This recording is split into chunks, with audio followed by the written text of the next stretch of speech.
Oye, ya llegó, ya llegó, ya llegó. Oye, ya llegó, ya llegó, ya llegó.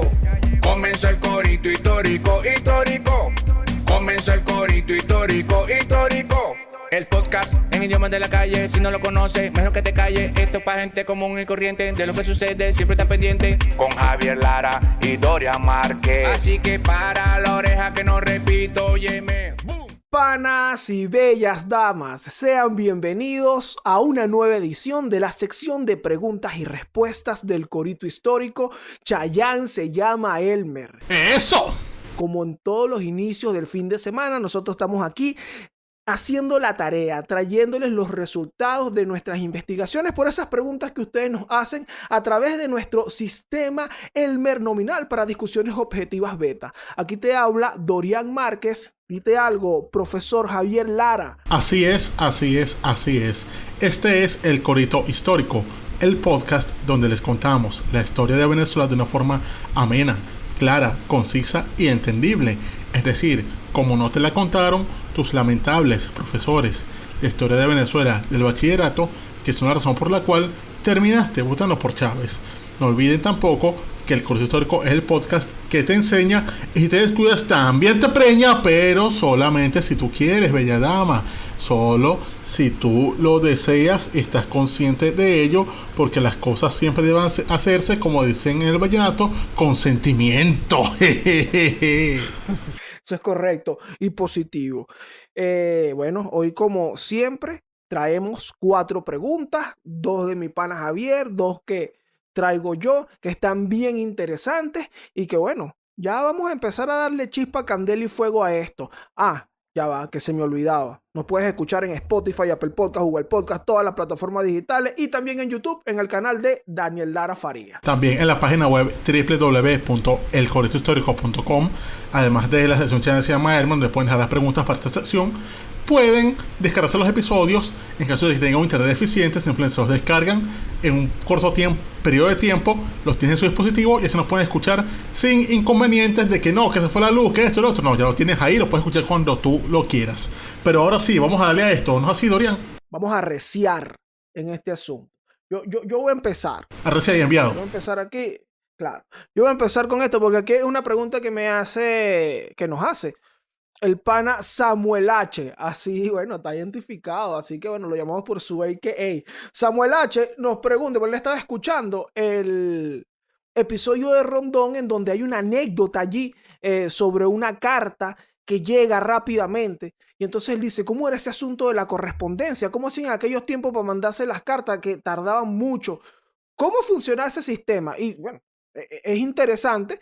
Y aquí vamos a dar un pequeño bosquejo de más o menos cómo se manejaba este asunto basado en algunas comunicaciones que encontré por allí de Bolívar y de su Estado Mayor en el Archivo del Libertador. Arrecia y enviado. Fíjate, en principio, cuando comienza la guerra, porque bueno, y todo normal, aquí todo era risas y diversión, pero cuando comienza la guerra, comienza de inmediato la necesidad de establecer comunicaciones, de articular incluso con los otros territorios del país a través de la comunicación. Y aquí es donde empieza el llamado, o las llamadas rutas y servicios de postas. ¿Qué son los postas? Bueno, los postas eran estos tipos que iban en un caballo o también a pie, dependiendo de la distancia, a llevar las comunicaciones, todas esas comunicaciones que iban y venían, todas esas cartas que hoy podemos consultar y que están por allí, fueron llevadas por postas, pero también se perdieron muchas otras. Entonces, ¿cómo era este asunto? Bueno, esto eran unas personas que, tal cual como la República tenía un ejército, y reclutaba hombres y, bueno, de alguna manera tenían asignado un pago, también había el posta. Incluso para Bolívar y para los jefes de la República esto era algo súper importante. Yo encontré por ahí, por ejemplo, quejas ahí está una carta, un informe de Pedro Briceño Méndez, que era jefe de Estado Mayor y también ayudante de Bolívar, en donde él habla en el año 1821 de darle prisión durante 15 días a los administradores de Quíbor y el Tocuyo por la negligencia con que operaron al tratar la correspondencia. Entonces, el sistema de postas realmente, bueno, eran unas personas, como digo, que llevaban las comunicaciones de un punto a otro, pero esto no era así nada más, porque esa gente iba montando un caballo y el caballo se cansa.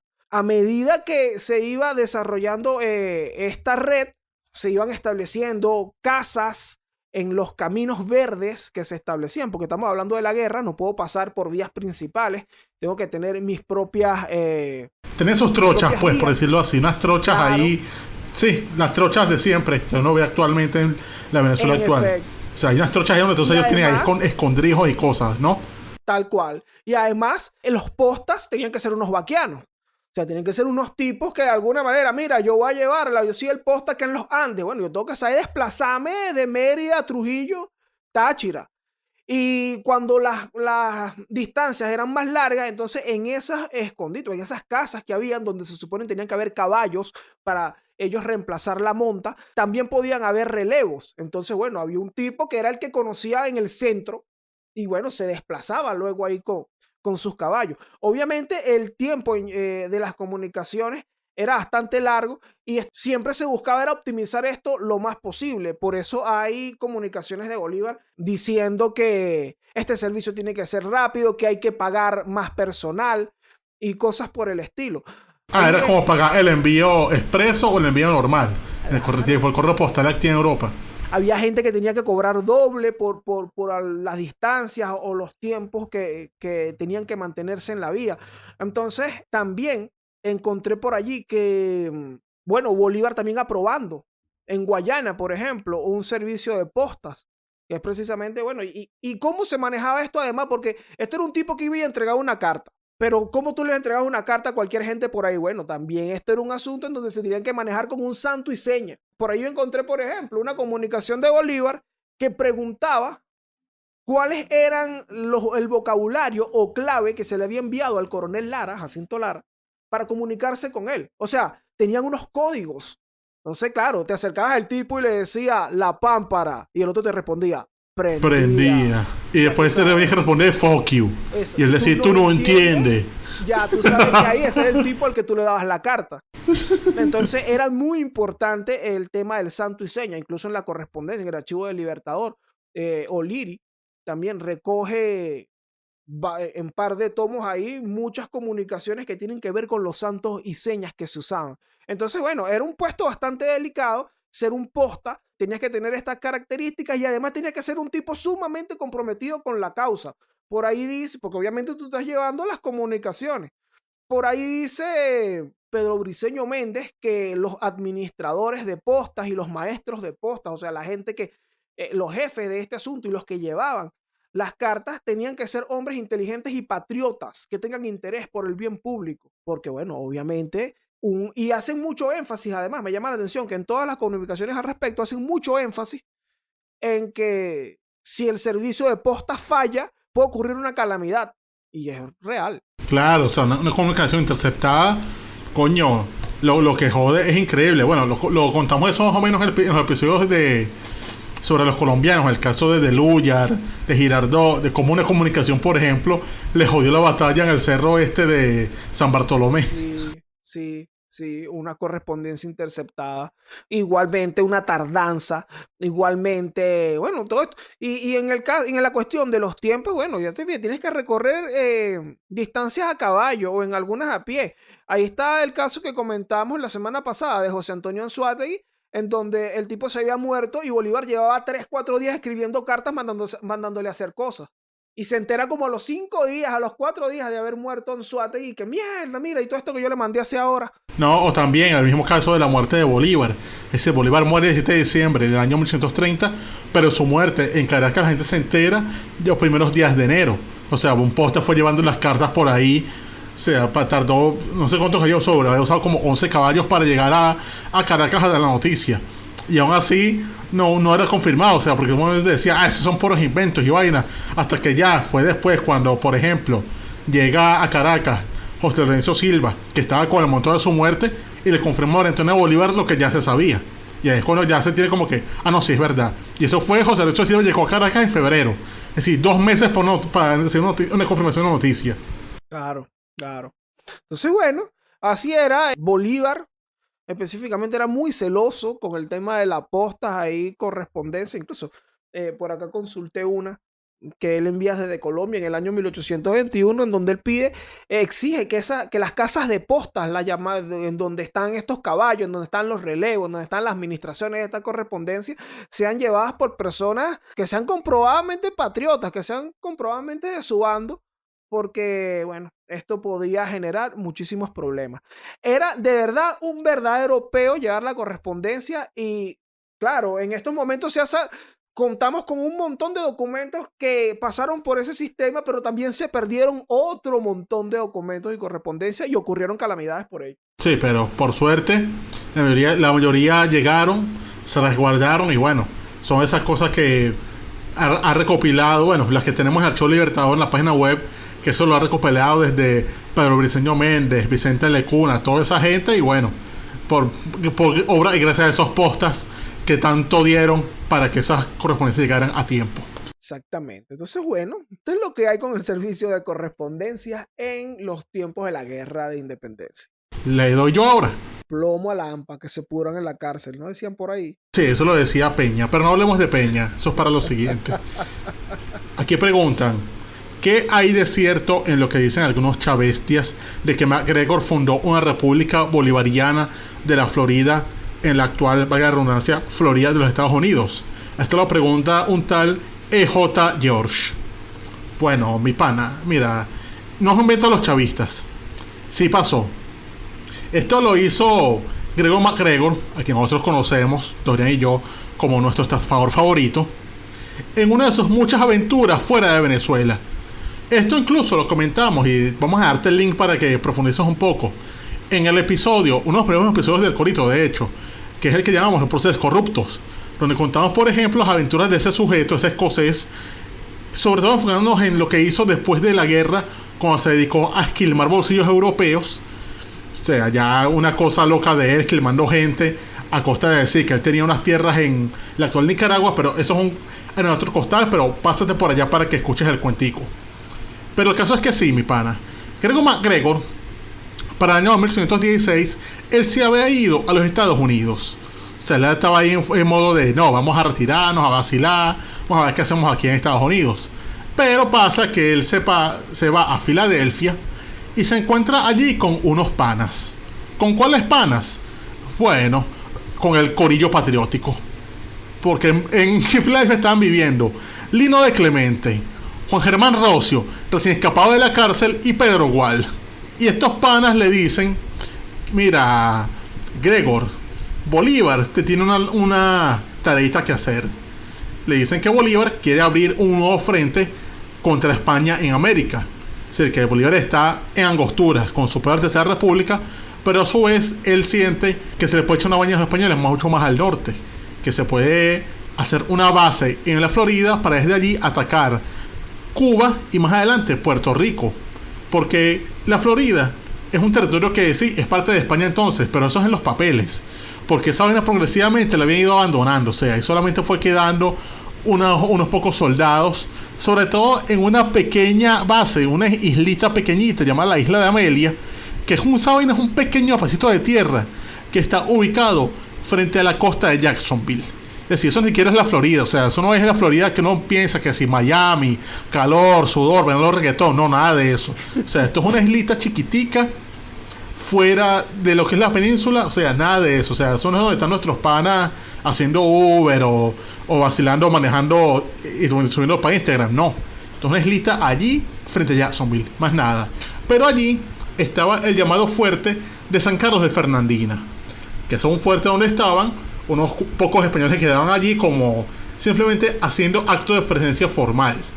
O sea, tipo esos puestos de avanzada de la Guardia Nacional en las autopistas, algo así.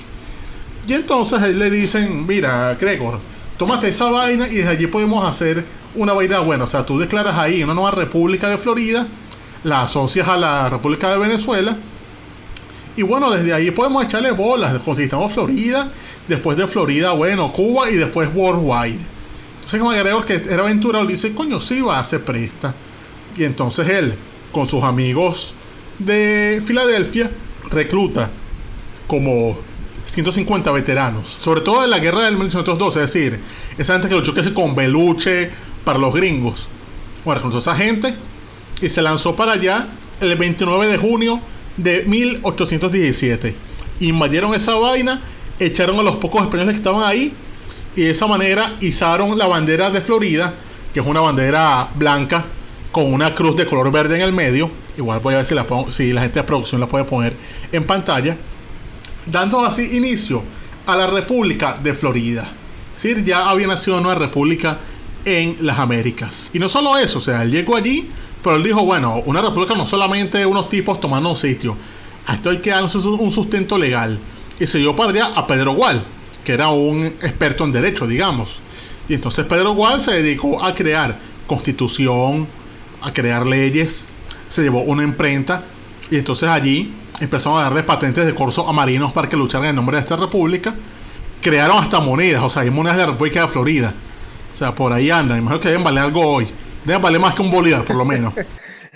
Y entonces nada, fueron ahí como dándole forma, una cuestión formal a esa república. Sin embargo, él no contaba, MacGregor, y tampoco lo contaba Bolívar, con que los americanos no veían con buenos ojos esa invasión allí. Porque ellos decían, no, esto vaina, si nosotros la hacemos, o sea, que pensaba MacGregor más que todo, que él veía clave que los americanos lo apoyaran en esa empresa. Que él decía que no, si los gringos nos apoyan y hacían comerciar con nosotros, ya estamos lechos. Pero no sabían que los estadounidenses querían ya apoderarse de Florida, es decir, ya ellos estaban en su propia agenda de expansión, ese imperialismo americano muy clásico.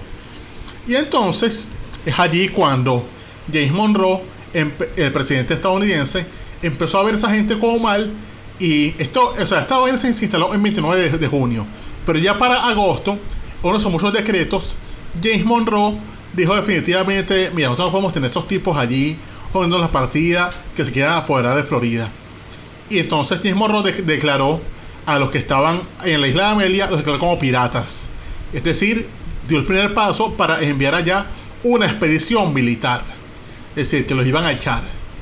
Esto, lógicamente, cagó mucho a MacGregor, quien, coño, poco a poco empezó a mirar para los lados y a decir, bueno, pana, suerte. Chao, bless. Sí, y entonces se fue desertando un poco de gente, pero MacGregor tenía una carta bajo la manga, que es que él tenía un amigo llamado Louis Michel Henry, nuestro Luismi, que también le hicimos un episodio. Y el Luismi, él andaba en ese entonces freelanceando, como corsario, al servicio de los Estados Unidos mexicanos. Y entonces Luismi le dice, mira, mano, yo voy pendiente de hacer unas cositas por ahí contra los españoles y contra los gringos también, o sea, no tengo peo. Total, esos becerros me echaron ya de Texas cuando yo quise conquistar esa vaina. Y entonces MacGregor le dice, coño, Luismi, tú no quieres hacerte cargo de esta vaina, o sea, quédate en esta república, o sea, define esta vaina de los españoles, de quien venga, y coño, asocia esta vaina a México, ¿vale? Y Luismi fue y bueno, le echó bolas a eso. Claro, esto es, digamos, ya el fin de esa república bolivariana en Florida, porque ya dejó de ser una república asociada a la República de Venezuela para ser ahora un estado asociado a México. Pero esto igual sería breve, porque, o sea, Aurí llegó para allá en septiembre. Siempre llega Aurí a esa isla con su banda de corsarios, se queda allí, pero pasa que ahora, en diciembre de ese mismo año, llegó la expedición anunciada de los americanos, al mando de un tal general Andrew Jackson, es decir, nuestro pana del billete de $20. El señor del billete de 20, vale. Imagínate tú. Andrew Jackson llegó, tomó ese fuerte, o sea, se expulsó a los últimos que quedaban allí, los últimos aventureros locos que quedaban, y bueno, de esa forma quedó Florida bajo control americano. Y ahí se terminó el periplo bolivariano y mexicano de la Florida. Y a partir de entonces, eso pasó a ser algo de interés americano hasta que probablemente, como 30 años después, pasó a ser uno de los estados más de la Unión. Bueno, esto es una historia, esto es de estas cosas que parece que, oye, de verdad esto pasó. Que bueno, en efecto, eso pasó. Para allá fue un señor y puso, mira, aquí mandamos nosotros, vale, República de la Florida, esto lo mandó a hacer Bolívar, representando, hablen claro. Pero bueno, también tenías que darle la cara ahí al señor Monroe y al señor del billete de 20. Exactamente. Pero bueno, ¿qué tienes ahora tú, Dorian? Bueno, una pregunta. Mira, esta pregunta que yo traigo a mí me gustó muchísimo. Está súper interesante. Y bueno, para los que no las conocían aquí, se van a enterar de esto porque nos pregunta el pan Andrés Pereira que cómo es eso del atentado que le hicieron a Nixon, a Richard Nixon en Venezuela. Al pana Tricky Dick. ¿Cómo es eso de un atentado a Richard Nixon en Venezuela? Quizás esto a la gente le haga ruido. Oye, un atentado a un expresidente, a un presidente estadounidense, un personaje estadounidense en Venezuela. Bueno, ya le vamos a echar el cuello. Aquí les voy a echar el cuento de qué pasó en este acontecimiento, pues. Porque en efecto, Richard Nixon en el año 1958, específicamente en mayo, estuvo por estos lados, estuvo en Venezuela, estuvo en Caracas. ¿Por qué? Richard Nixon era vicepresidente de los Estados Unidos en ese momento, bajo el mandato de Dwight Eisenhower. Entonces, ¿qué pasa? El presidente Eisenhower le dice, épale Nixon, date una vuelta por allá por América Latina para que, ¿sabes? Una girita sana. Y Nixon como que, oye hermano, pero yo estoy pendiente de campaña y de ser presidente, yo no sé, pero bueno, será que vamos para allá. Y se lanza su gira. ¿Cuándo comienza la gira de Nixon? El 27 de abril del año 1958. Esto era una gira que iba a abarcar Argentina, Paraguay, Bolivia. No, únicamente no fue a Chile y a Brasil.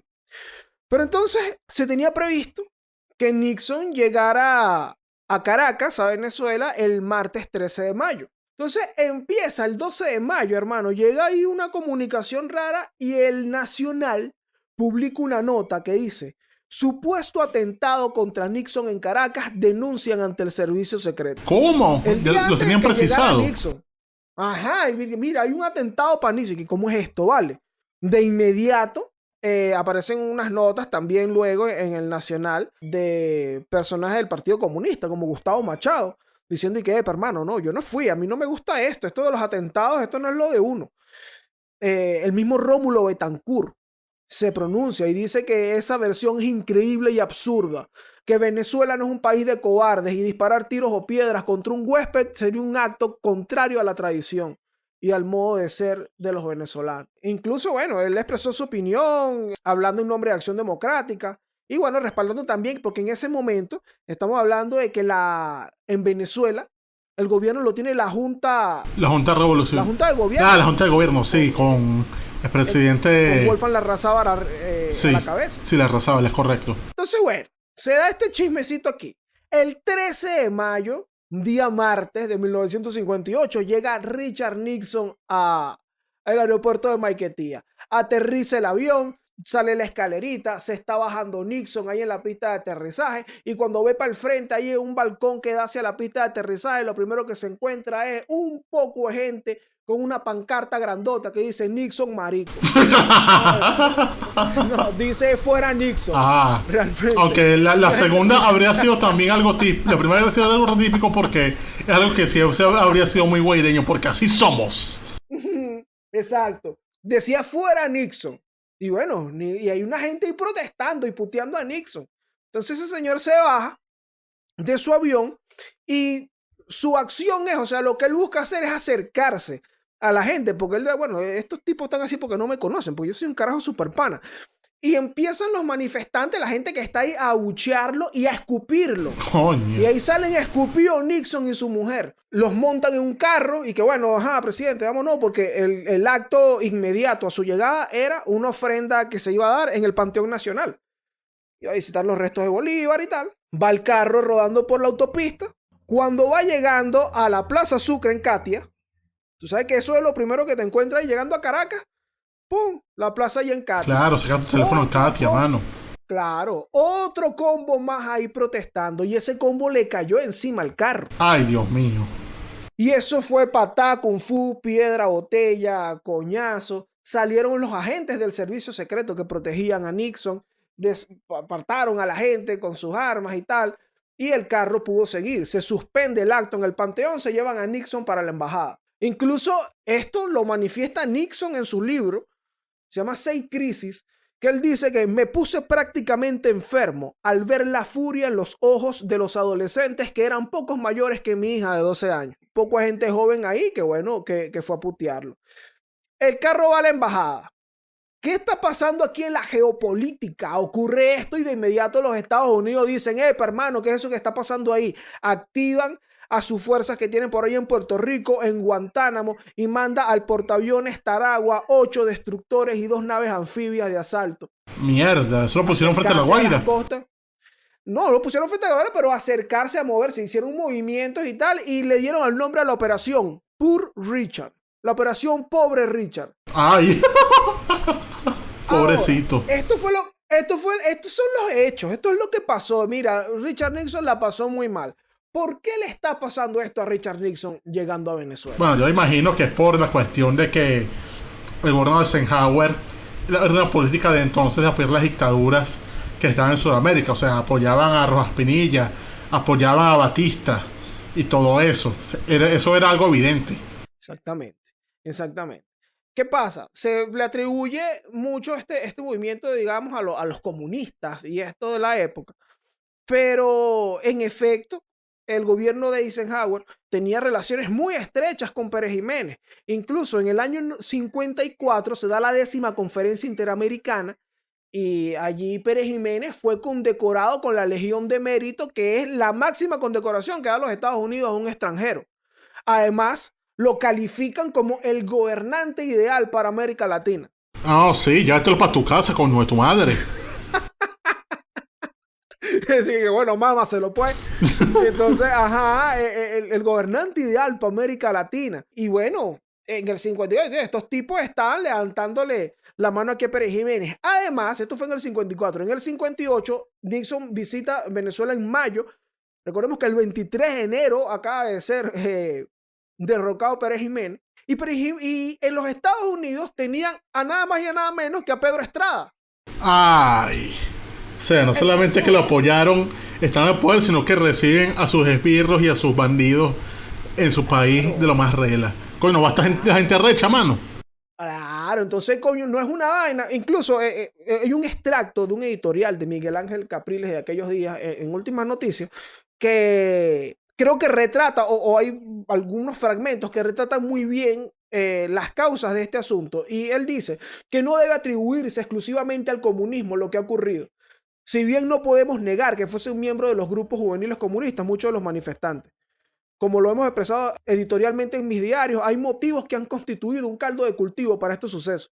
Una sola medida tomada por el gobierno norteamericano la semana pasada hubiera quizás hecho que el señor Nixon fuese recibido por el pueblo con entusiastas manifestaciones de bienvenida. Como por ejemplo, la expulsión de Pedro Estrada del territorio norteamericano, donde desgraciadamente disfruta de una codiciada visa de inmigrante, muy difícil de obtener para otros solicitantes. Entonces, coño, obvio, la gente está como que, mira, ves, donde tienen a la bruja esta. Al parecer, Pérez Jiménez también tenía ahí su entrada, o sea, estaba recibido ahí relajado en los Estados Unidos. Entonces, bueno, pudo haber organización de los partidos, obviamente, para esta acción, pero no era muy difícil que cualquier venezolano se sumara a esto. Además, estamos hablando de que van 3 meses de haber caído la dictadura. Y bueno, hay muchos presos políticos que salió, muchos muchachos que estaban presos que salió a manifestar. Con la retirada de la normalidad, pues, o sea, coño, no vas a hacerlo, o sea, te enteras de que está un coño madre ahí, tú estás con toda esa retirada acumulada, y tú vas a que salga liso. No, chico, es un deber. No te vas a ir a bailar salsa. Exacto, no vas a hacer una bailanta de salsa para después andar diciendo, gritándole a unos teléfonos, coño, que manguangua, vale, No, nada de eso, o sea, era la acción del momento que debía hacerse. O sea, esa gente no estaba haciendo nada que no se haya hecho antes en Venezuela, por decirlo así. Exactamente.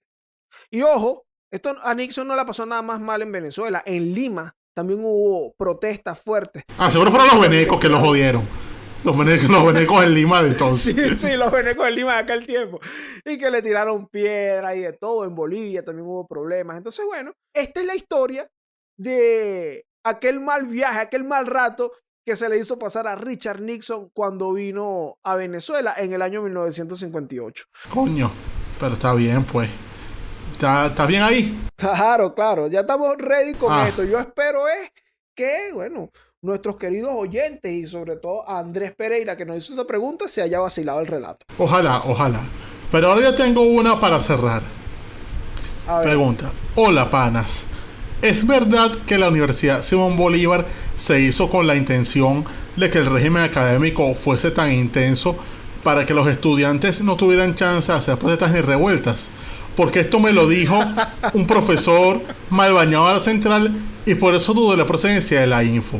Te lo pregunta. ¿Quién te dijo eso a ti, chico? Mira, te lo preguntó José Afonso. Y sí, bien que hayas dicho eso, Loria, porque de verdad, mira, mano, ¿en qué cabeza cabe una ñamería como esa, vale? Coño, esta duda hasta ofende. Y coño, o sea, ¿cómo vas a traerte una pregunta una duda respecto a algo que te dijo un chavista? O sea, estás diciendo que no, un malo en el baño de la central. Marico, no le paras bolas, estúpido, vale.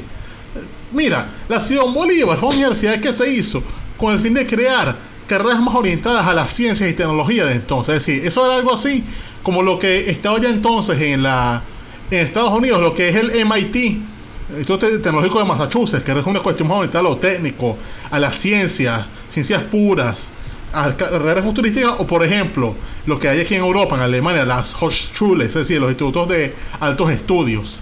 Y coño, plantea ese bodrio como una razón para que las universidades, coño, solamente ese un ñangara, es un maldito estúpido, un ñame, un chavista, un poca cosa. Es decir, un ñangara mira frustrado, coño, ¿qué vainas son esas, vale? Coño, que... Pero, ¿a ti no te gusta estudiar, mano? ¿Cómo es eso? Y que no, eso lo hicieron para que la gente estudiara mucho y no proteste. ¿Qué es eso, vale? Bueno, o sea, se nota que se no estudia un coño de la madre, porque, o sea, si se pone a decir esas estupideces, mira, chico, si uno está en la universidad, de verdad, sí, uno puede protestar, pero es algo banal y al fin y al cabo, coño, ¿cuántas protestas no viste en la Simón Bolívar, vale? O sea, esos carajos para protestar contra Chávez, así que ponerse esa madre de Chávez que, ay, no, hicieron la Simón Bolívar para que la gente no proteste. Cállate la boca, vale. Es más, chico. Como que no hay acción política en la Simón Bolívar. Claro que hay acción política en la Simón Bolívar. Claro, o sea, esa gente sí tiene sus tres trimestres y vaina por año. Es más, me parece de pinca ese régimen, porque, o sea, si algo ha mostrado eso es que, coño, esa gente estudia que jode, y entonces si esa gente, por decir algo, raspan una, coño, después para ser admitido es una vaina. Es decir, ese régimen hasta de pinga, porque entonces de esa manera elimina a cierta gente que entonces quieren de ahí haciendo lo que ha hecho toda su vida Stalin González o todos esos becerros ñames que son dirigentes estudiantiles por siempre.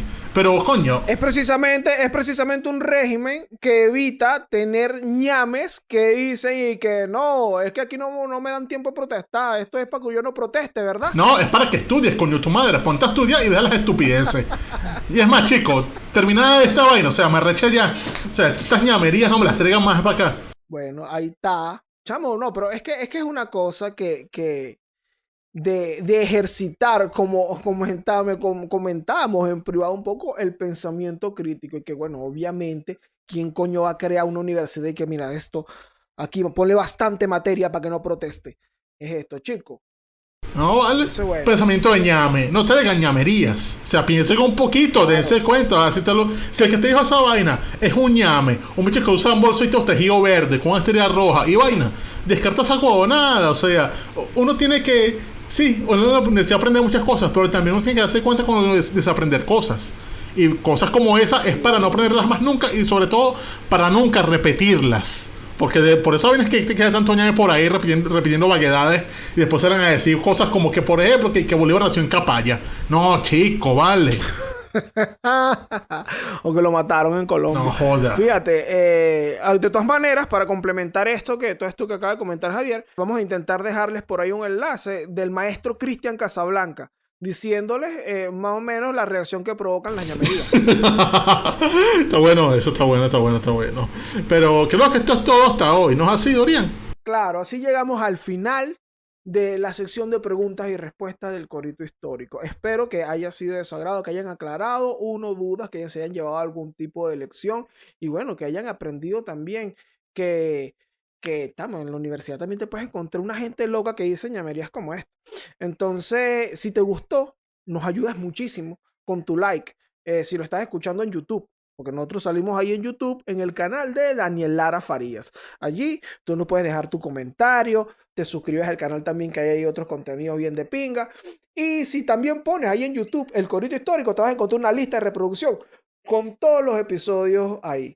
También estamos, ¿en dónde? En las plataformas digitales. Háblales claro. En Spotify, Apple Podcast, Google Podcast, iVoox. Y si nada de esto les dé su agrado, vayan a la página web www.elcoritohistórico.com, van al episodio correspondiente, lo descargan a su dispositivo en el poco tiempo que tengan y allí lo tendrán para la posteridad en el mismo. Igualmente en esta página está la sección de preguntas y respuestas ya se llama Elmer, donde pueden preguntar sus dudas ciertas, reales, o sea, esas cosas que les hayan quedado, que no les hayan explicado muy bien y que sientan que hace falta aclararlas, dudas verdaderamente razonables. Simplemente van para allá, nos dejan con toda la ocasión posible y nosotros haremos lo posible para respondérsela en un futuro episodio de Chance se llama Elmer. ¿Qué dices tú, Dorian? Bueno, que eso ya está todo dicho. Nos ayuda muchísimo, como ahí les comentó, dejándonos esas preguntas. Nos pueden hacer consultas a través del enlace que van a encontrar en la descripción del video. Y también, bueno, estamos a la orden por nuestras redes sociales también. Nos dejan ahí sus